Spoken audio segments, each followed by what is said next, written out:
brain. Antioxidants is another thing that can help reduce brain inflammation. And where do we get it in our program? We get it with alkaline ionized water. That's extremely potent antioxidant. Alkaline ionized water has an ORP between -300 and 800, depending on your source water. And drinking this alkaline antioxidant water on a regular basis can help assist the body to reduce the inflammation, pain, and other things that are free radical damage caused. It's the easiest way to provide an antioxidant. I look at how many times a day, try to drink a gallon plus a day. I'm just flushing antioxidants out of my body because if we have a toxic thought, folks, we're producing free radicals. If we have a stressful day, we just think it's food and water and air. And if you live in LA or certain other cities, you have a lot of pollution, you're getting a lot more free radicals. So inflammation is causing these. And why is alkaline water so effective against them? Because of its high ORP and because it attracts them and it puts them out, neutralizes it, and will reduce the inflammation in the body. So the free radical scavenging is huge. You've heard about it. You keep hearing about it. And alkaline ionized water acts as an antioxidant and a free radical scavenger.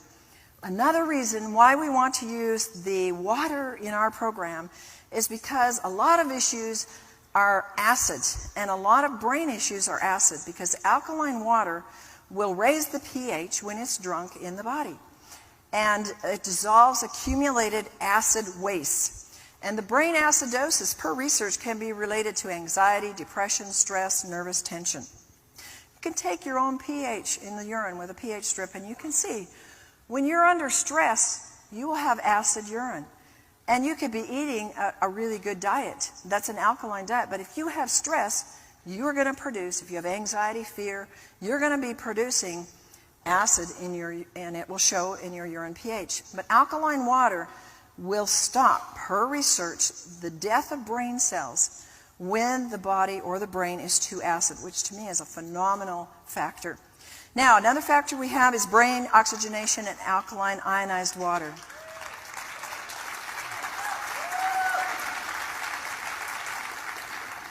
Oxygen, you know how important. Hold your breath. How long can you do it?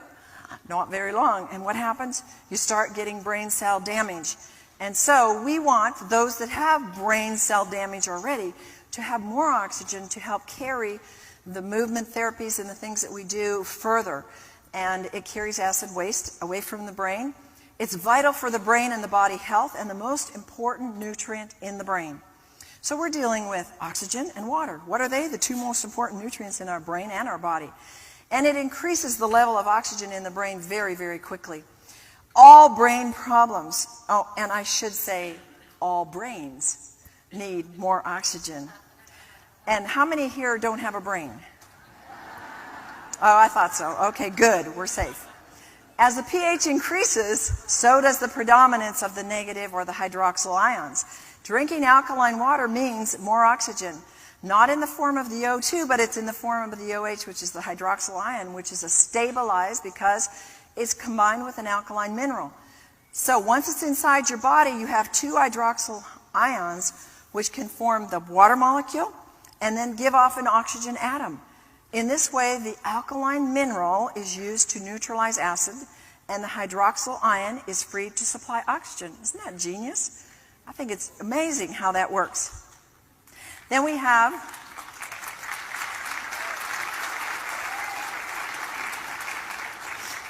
DNA repair. Of course, when there's brain injury, brain damage, there's going to be DNA damage. So what we're doing is not making DNA repair. We're supporting what happens naturally in the program when we see people's functions change. It's going to be affecting the DNA. And research tells us that alkaline ionized water protects and prevents DNA damage. So we want to send them home with this water, and we want to make sure they continue on it. Alkaline ionized water can protect the toxic effects of free radicals. They can cause DNA damage, and it provides the increased antioxidant effects.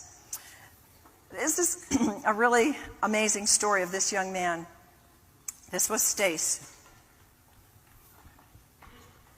An adult, all he could do was work at a grocery store stocking shelves. And his dad's goal for him in life was to have him cared for and taken care of, because there was no hope. He'd gone through the school system, he'd gone through whatever, he didn't really have a label on him, but he couldn't function. He couldn't carry on a conversation, he couldn't self-care, he couldn't drive, he couldn't go to school, he couldn't function. So he came to our program. He actually came about 3 times, and he was amazing. You see him here trying to get the connection between the different pathways in the brain, and once he gets them, they're flowing.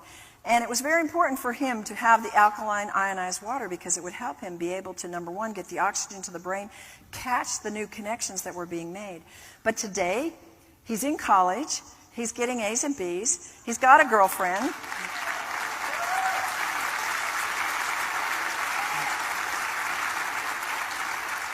He's driving, and he's functioning as an autonomous young man, and it's just a miracle, and his parents are thrilled. And I remember times in the program where we would just do rote, ask me a question, who, what, where, why, how. I had to just retrain him and train him how to have a conversation. And the next year when he came, he was going to all the new people, having conversations. Through the year, it continues to improve. Our program does not regress. It continues to add during the year with whatever they do, and if they do little, it'll still keep improving. So, a summary of why we use alkaline, ionized, microclustered hexagonal water in our camp and why it's so important. Because the exercises we do, they would be rigorous for you. And they would be intense for any of you. Good sleep is essential. We want them to be fully hydrated so they get good sleep. Many of them, I would say 99% of them, are so very low in energy, so we need a way to up that energy. Many of them, if not most, are severely dehydrated, especially when they get there from the travel to get there. And many of them have never experienced oxygenated, energized water.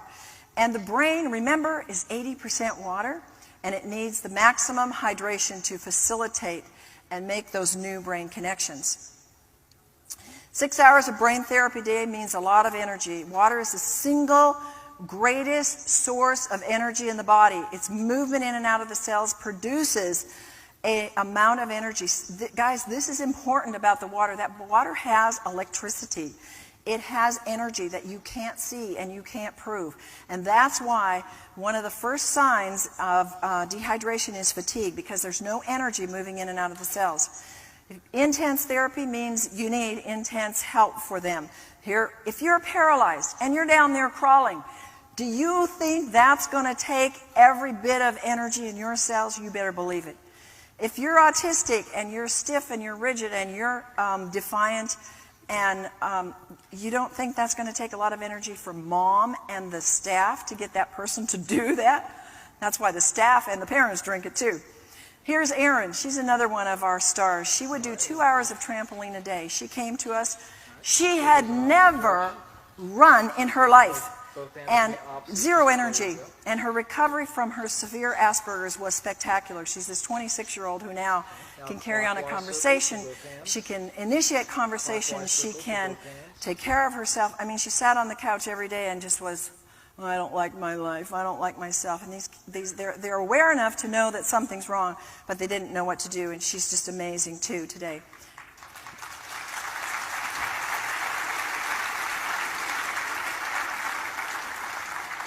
Signs of dehydration with fatigue, brain fog, anger, blood sugar swings, moodiness, pain, premature aging, memory loss, and high blood pressure. All of these are triggers.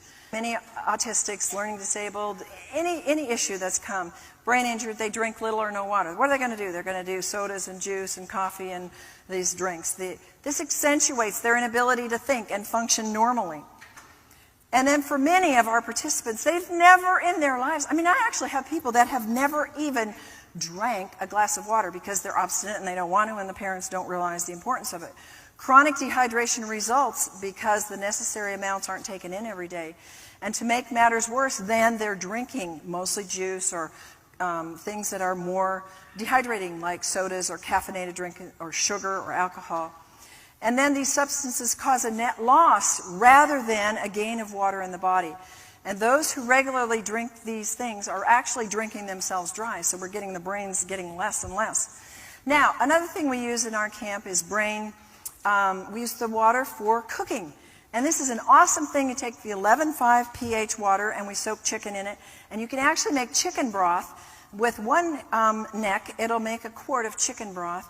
Absolutely the most delicious. And you just leave it there 5 to 10 minutes. It makes your fruits and vegetables taste better, last longer, and the cooking time is a lot less. Then we use the strong acid water to kill the mold and bacteria. It helps retain its color, and boy, does it last a lot longer. Alkaline water we use in juices, frozen juices that are organic, and help to make it with an 8.5 pH. And we do everything from scratch, and so we make our own beans, but to make a complete protein, we sprout them. And I've never before seen this. We put them in 11.5 water, and 5 hours later, normally it takes 3 days, we get a shoot on it, a long shoot. Absolutely amazing. Completed the protein.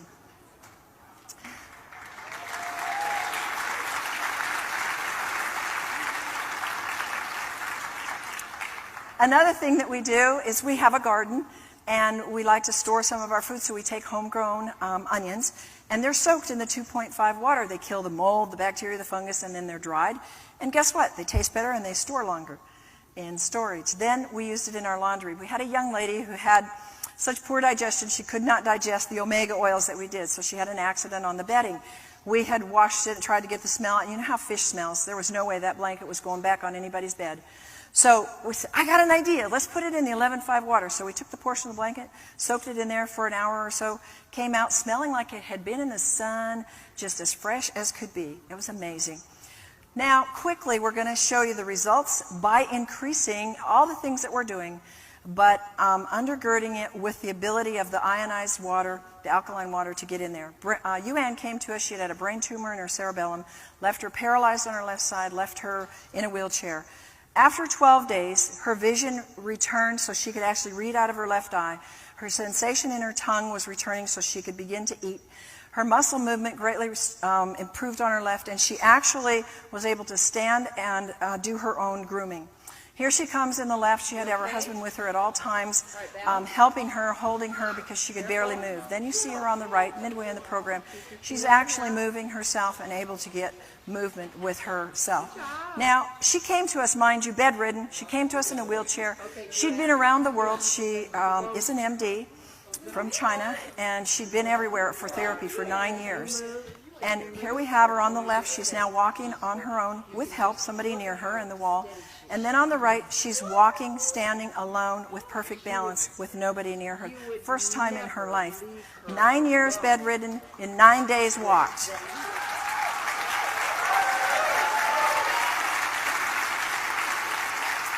Emily's eyes had never been tracking together before the brain camp, and look at how beautiful they are. Her dad was in tears. Matt, severe OCD, super sensitive to noise, outstanding improvement. And then we had Johnny, severely autistic. I want you to pay attention to the mom and look and see if you see she's rested. These parents, folks, need your help. They need my help.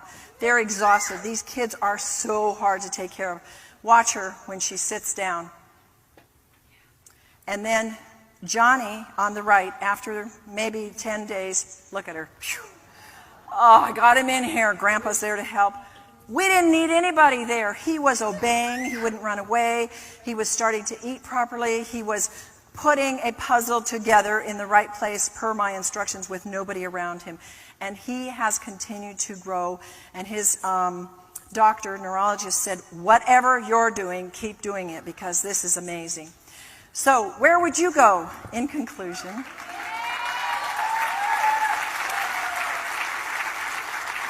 If you